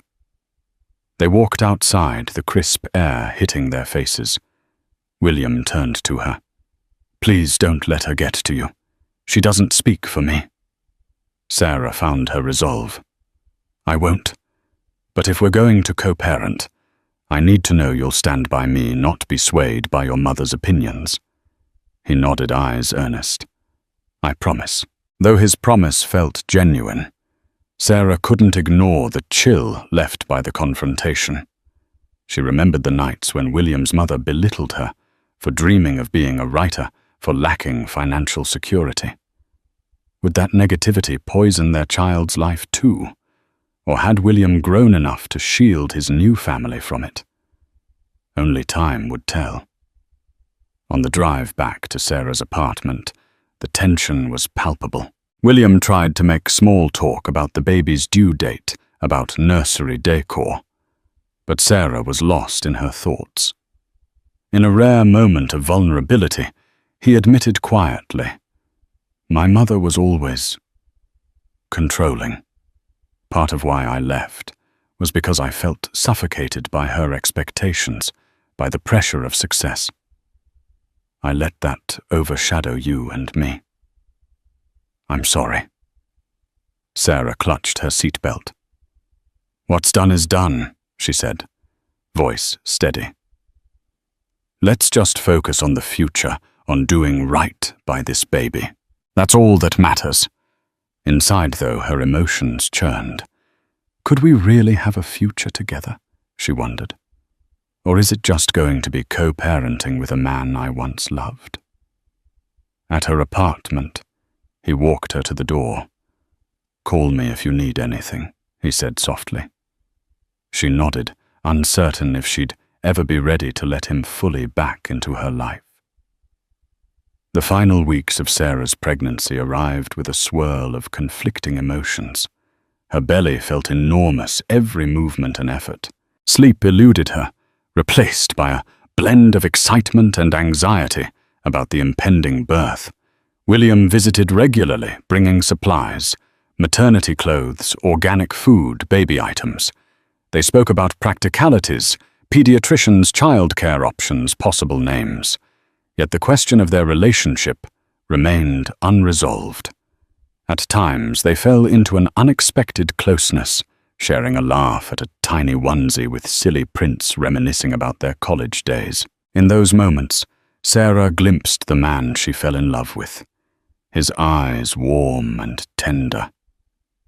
But the memory of abandonment always lurked. She couldn't easily forget sleeping on sidewalks, shivering in the winter cold, all while he soared to stardom. Trust would not be rebuilt overnight. One evening she typed away at a short story, her old passion for writing rekindling, when a gentle knock came at the door. She opened it, to find William in casual clothes holding a large container of homemade soup. "You mentioned in passing that you craved chicken soup," he said, smiling sheepishly. "I asked my personal chef to make a batch." "Don't worry, I didn't cook it myself. That would be disastrous." Sarah's laughter slipped out before she could stop it. "Thank you. That's thoughtful." He set the container down, noticing her manuscript drafts scattered across the table. "Are you writing again?" She blushed, nodding. "Just trying to get the creative juices flowing. Something for me, you know, to find myself again." He asked if he could read a snippet. She hesitated, then allowed him. He read quietly, eyes darting across the page. When he finished, he looked up, an admiring expression on his face. "This is really good," he said softly. "I forgot how talented you are." She swallowed, her heart fluttering. He was praising her, not dismissing her efforts as frivolous, like he once had. "Thank you," she whispered. They talked about the story about a lone traveler who finds hope in unexpected places. The conversation flowed naturally, reminiscent of their younger selves. At one point, he gently placed a hand on her belly, feeling the baby kick. A shared smile passed between them, something both tender and uncertain. Later that night, as he left, she lingered at the door. "William," she said softly, "I just want you to know. I see you trying. I appreciate it." He exhaled, relief washing over his face. "I'll keep trying, Sarah." But the next day, chaos returned. William called her in a panic, asking her to watch the news. Another business scandal had broken out, accusations that Donovan Enterprises engaged in questionable stock trading. Rumors swirled that William's mother, Barbara, had been pulling strings behind the scenes, orchestrating backdoor deals. William's name was splashed across headlines with tabloids, speculating about the moral integrity of his entire operation. Sarah flipped on her old TV set, seeing reporters swarm in front of Donovan Enterprises. A few sensationalist channels displayed a picture of Sarah from months ago, claiming she was the estranged wife carrying the heir to a troubled empire. She felt nauseous. Was she about to be dragged into the public eye? William texted, "I'm sorry. This is out of control. I never wanted you to be involved." She fought the urge to panic, but the stress weighed heavily, and within hours, mild contractions started. She was only 36 weeks along, a bit early, but still within a safe range. The contractions weren't severe yet, but she felt them enough to know her body might be preparing for labor. She called Miss Francis, who advised her to rest and hydrate, warning her to come to the hospital if things intensified. Night descended, and the tabloids kept spewing stories. A photo of Barbara, stern-faced, refused to speak to reporters. They insinuated that William's entire fortune could be at risk.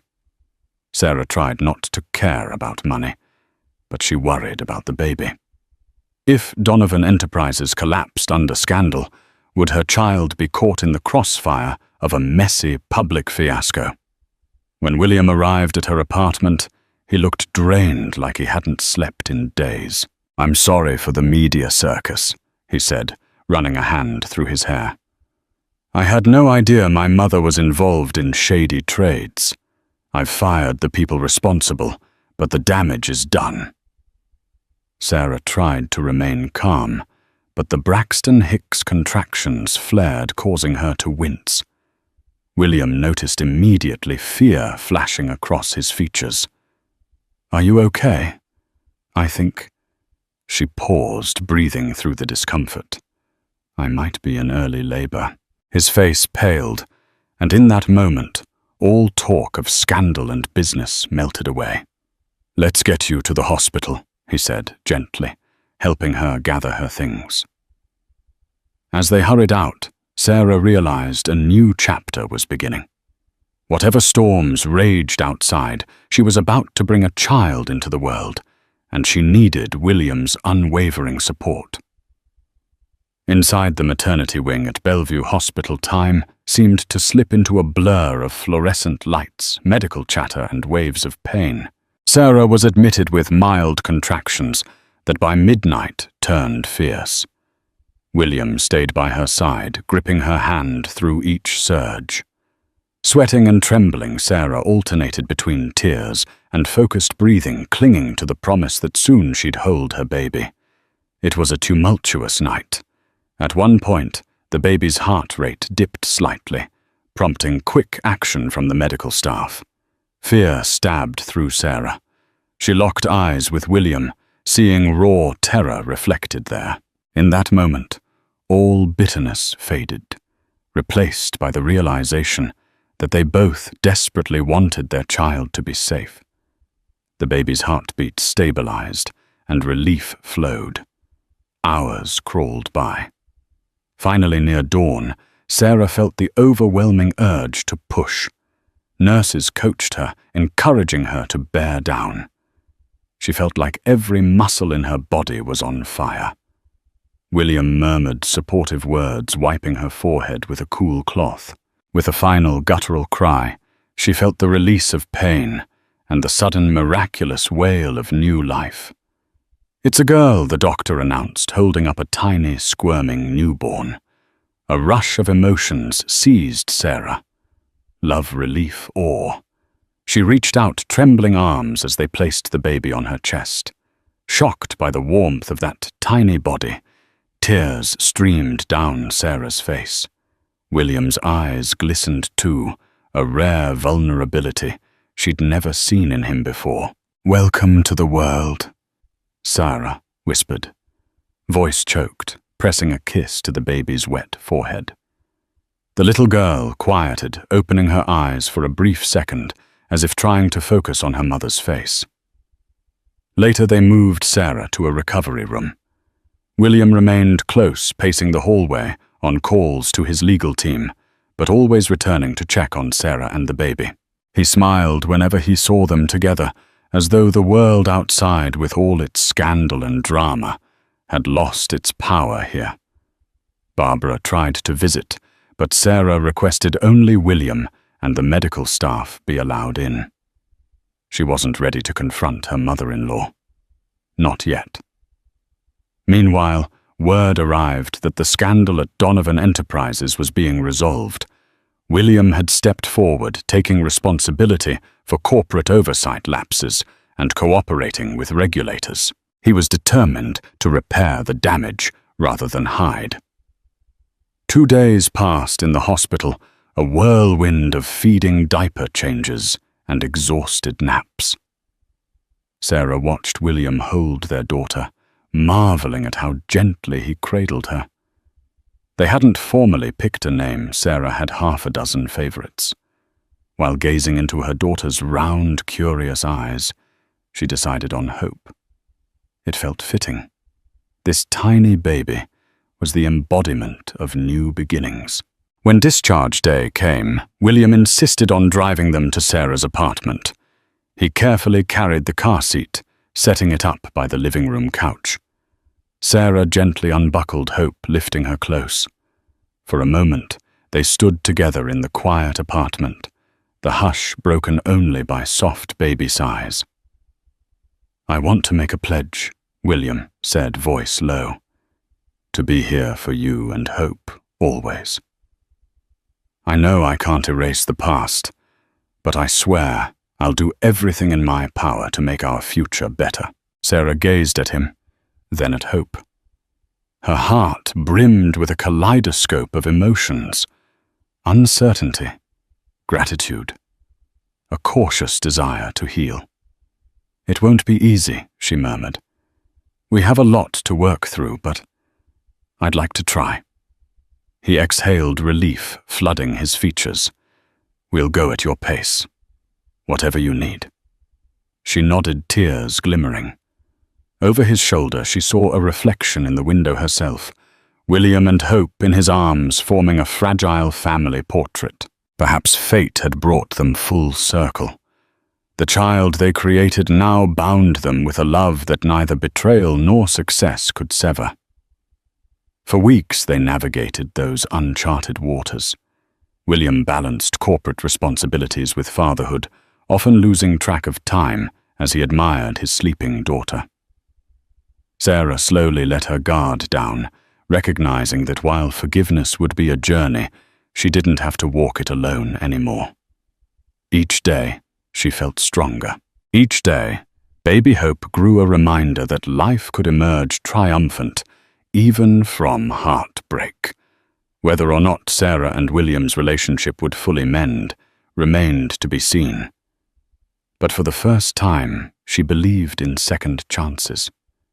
In a world as unpredictable as theirs, one truth shone clear. Love, when nurtured, can heal even the deepest wounds.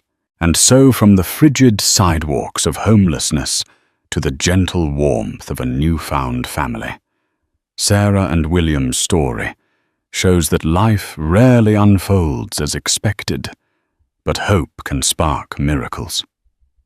Their journey reminds us that every hardship carries the seed of possibility, and every broken bond can mend with genuine remorse, forgiveness, and perseverance.